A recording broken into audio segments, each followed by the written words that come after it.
আমাদের বোন আসিয়া আমাদের মাঝে থেকে চিরবিদায় নিয়ে চলে গেল। আমরা আসলে তার কাছে লজ্জিত, কারণ আমরা আসিয়ার জন্য এ পর্যন্ত কোনো কিছুই করতে পারি নাই।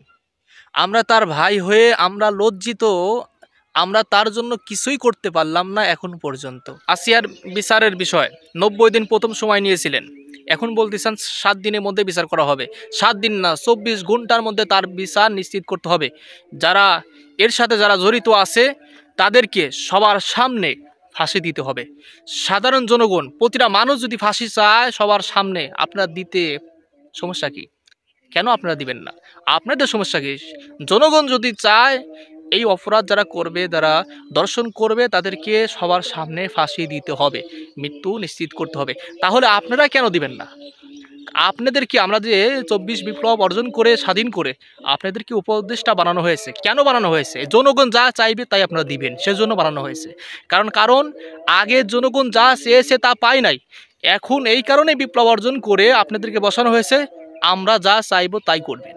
যদি না করেন তাহলে ছেড়ে দেন, যদি না করেন, বিচার করতে যদি না পারেন তাহলে ছেড়ে দেন। আমরা আর কোনো ঘটনা আমরা শুনতে চাই না যে এরকম শিশু নির্যাতন হয়েছে, ধর্ষণ হয়েছে, এরকম ঘটনা আমরা আর কানে শুনতে চাই না।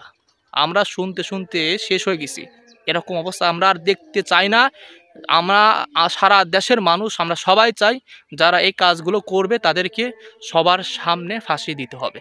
আপনারা অবশ্যই এই বিচারগুলো করবেন, খুবই তাড়াতাড়ি করেন, বেশি সময় নেওয়া যাবে না। 7 দিন না, 24 ঘন্টার মধ্যে করতে হবে বিচার। কারণ এরকম শিশু, একটা ছোট্ট একটা বাচ্চা নিষ্পাপ, এরকম আমাদের মাঝে থেকে এরকম জীবন প্রতিনিয়ত মানুষ চলে যাচ্ছে, এটা আমরা কখনো সহ্য করতে আর পারবো না। আমরা ধৈর্য ধারণ করছি, আমরা অনেক ধৈর্য ধারণ করছি, আর আমরা চাই না রমজান মাস, এ মাসেও পাপ কিন্তু কোনোভাবেই বন্ধ হচ্ছে না। কারণ বিচার নাই, এই কারণে অন্যায় হচ্ছে। বিচার যদি শুরু হয় এই অন্যায় অবশ্যই বন্ধ হয়ে যাবে।